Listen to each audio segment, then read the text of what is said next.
The economy, jobs, taxes. Conventional wisdom says Canadians take pocketbook issues to the ballot box.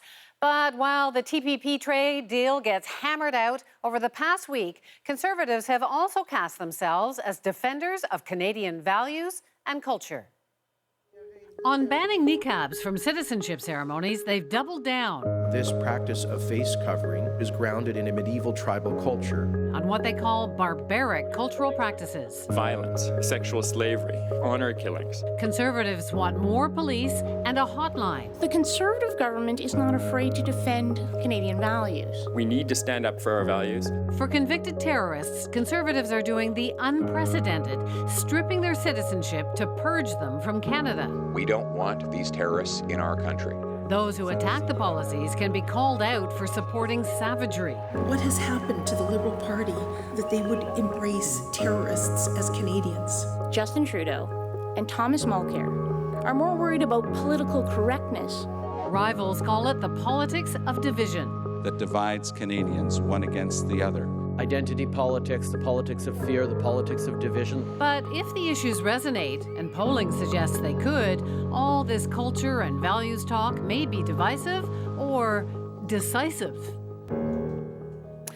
I'm joined by our panelists. Jonathan Kay is editor-in-chief at Walrus Magazine. John Moore is a talk radio host in Toronto. And Tasha Keridan is a columnist with the National Post and iPolitics. Lots of brouhaha, but like 2 women have been turned away from the citizenship ceremony for wanting to wear a veil. Why has this turned into such a huge issue, Tasha? Well, it's not just about the 2 women per se. It is about the underlying values conversation that a lot of Canadians are having. The fact polls show that most Canadians, differing in places across the country, but most Canadians do oppose the idea of wearing a niqab at a citizenship ceremony, and the government is aware of that. On top of that, you mentioned the other issues such as stripping citizenship. Those conversations not only do help the Conservatives in the polls, there's no question, but also do reflect, I think, an underlying sense of, what does it mean to be a Canadian? What are the values that we have? So I think it's ironic that we often complain our politicians don't talk about values enough. They don't talk about things that go to the root of these profound questions, but in this case, they are. John, what do you think? What's this about? I think it's about fear. I think a lot of, especially older Canadians, turn on their TV set or they're going down the street, they see somebody in a niqab and they're afraid. And I agree that the niqab is regressive and creepy, although I think that in a free country, you are allowed to dress in a way that is regressive and creepy. And really, the debate is about, are you going to ban stuff that you just don't like? And I happen to think that the Canadian response to that, regardless of what the polls say, is that you permit people to dress as they like. That's the Liberal way. Come back to you in a second, Tasha, but John? Yeah, well, there's nothing new in this, actually. I mean, it dates back to the beginning of immigration. We've always feared newcomers. We've always, you go through each wave of newcomers, even the Irish in the 1850s to Toronto and other spots in Canada, all the way through post-World War I, post-World War II. Pretty well everybody in this country is descended from somebody who was represented as the scum of the earth when they got here, and they dressed differently, and we were fearful of them. However, it works, right? It appeals to, apparently 80% of those polled say they don't like the niqab at a citizenship ceremony. So, we can pretend that it's overt racism, but actually it's just appealing to a core that almost all of us have. I don't think it's racist. I think what it does represent, though, is a sense, like you said, I think there is an element of fear. I think that some people are fearful of what it represents. But there's also a sense of simple appropriateness. And I don't think it's just necessarily a niqab at a citizenship ceremony. I think any kind of face covering, I think any kind of massive deviation, if one were to say, if someone said, my religion would say, for example, I shouldn't wear clothes, and I want to do that at a ceremony, people would say that is inappropriate. I think that there's standards of community standards, standards of decency, standards of what people expect in situations. So it's not just about saying you can't wear it in your private life, this is public. But if it's about, say, nudity statutes or just clothing, I mean, this is like problem number 187 on the list of problems that Canada has. So in a purely utilitarian level, it can't just be about that. As John said, it's tapping into something much, much deeper. It's tapping into something very phobic about the newcomers. And as John said, it's a long list of newcomers. We all had, our ancestors had these views on this sort of thing. The same was true of Jews, and sometimes it's within groups. When Russian Jews started arriving in North America in the 1920s, established German Jews who had been here since the late 19th century in North America, they regarded those Jews as threatening too because they dressed in a different way. Some of them were Bolsheviks. But do you see this now as being exploited for just political completely exploitative. The fact that we're hearing about it primarily on the federal level, we've been hearing about it in Quebec for a long time, but on the federal level, to say we're launching a 1-800 number, it might as well be 1-800 Muslims the way they're playing it. I mean, it really is disgusting. John. Had they been doing this 6 months and say this is about public safety, that might be credible. But to say, hey, this is an election campaign, we have a new political team, what can we do? We'll rile up the angry, phobic base with this 1-800 line. I find it offensive. The reality is, in Quebec, they have been having this conversation for a while. And 2 years ago, there was a commission struck by the government which looked into the issue, a women's commission, of things like honor killings and other crimes that many people associate with the same type of repressive attitude that they associate with a niqab. And in that case, there were recommendations made. The government in Quebec has an all-party consensus on banning the wearing of any face covering of a niqab when dealing with the government in any public sphere. There's all-party consensus on that. So it's false to say that this is some kind of strange phobia. It has been talked about. If you really want to talk about Let's let John Quebec, in. you have to talk about the fact that Quebecers are less ashamed of being publicly open about fearing otherness, and always have been.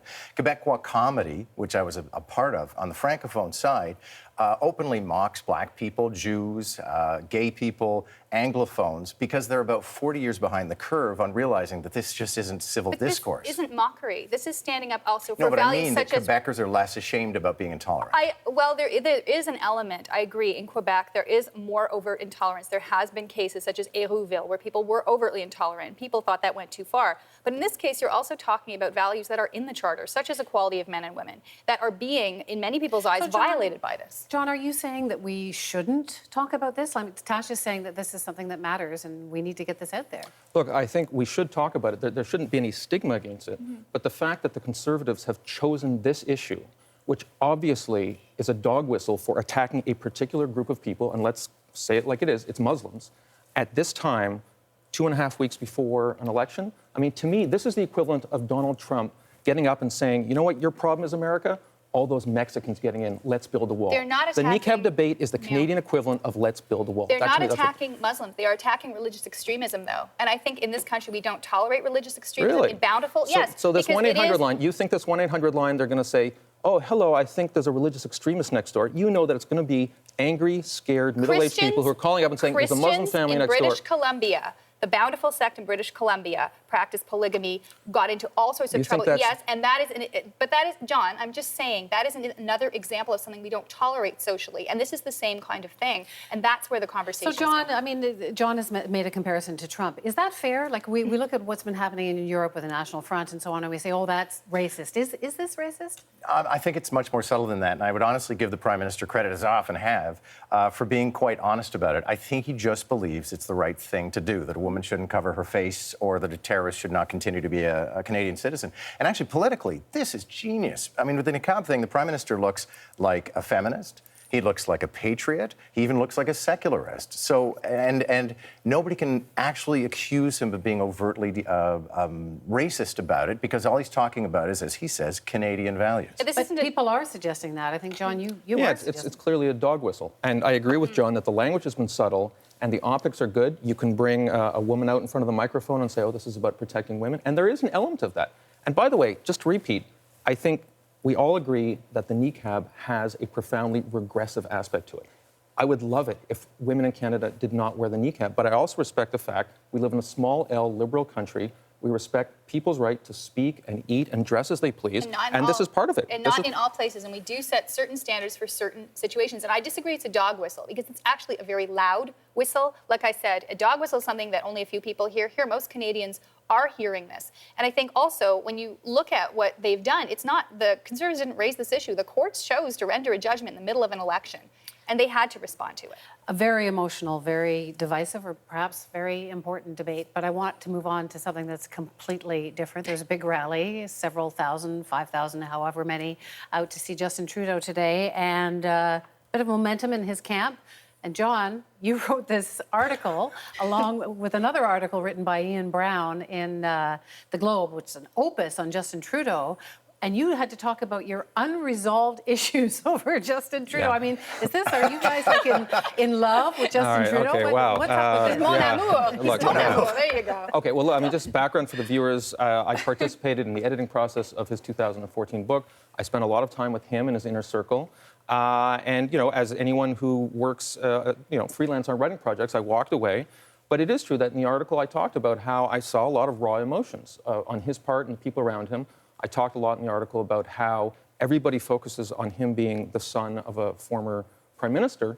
Not a lot of people talk about the fact that he's the son of a woman who had mental health problems and who essentially walked out on the family at an early age, and that left all kinds of emotional residue. So yeah, it was a little bit of a soppy column, I admit. But by the way, in terms of the impact of that column, I had people who emailed me and said, clearly you don't like Justin Trudeau because you portrayed him as needy and emotional. On the other hand, I had people email me and say, well, clearly you want people to vote for Justin Trudeau because you're pointing out that he's vulnerable and that, you know, he deserves our pity and our praise for being emotionally resilient and all that stuff. So I like to think I was scrupulously neutral. Quick point, Tasha. I would simply say you were being honest, and that doesn't always earn you any favors from people. So I'm too good for honest you. is my problem, There you I think. go. Yeah. Yeah. I think we're at a possible turning point in the campaign, and I wish Ian Brown could have. I mean, Jonathan used to edit me, and he'd take me from 1,000 words to 600, and Ian Brown, I think, wrote 20,000. But I liked both pieces just because I thought they said more about Trudeau, and I think because the Conservatives had said in the campaign, their whole theme is he's not worth knowing. There's nothing there. And now I think people are saying maybe there is. Well, he's got a bit of a momentum this week, but there's 2 more weeks to go, so we'll see where that goes. We'll talk next week. Thanks, guys.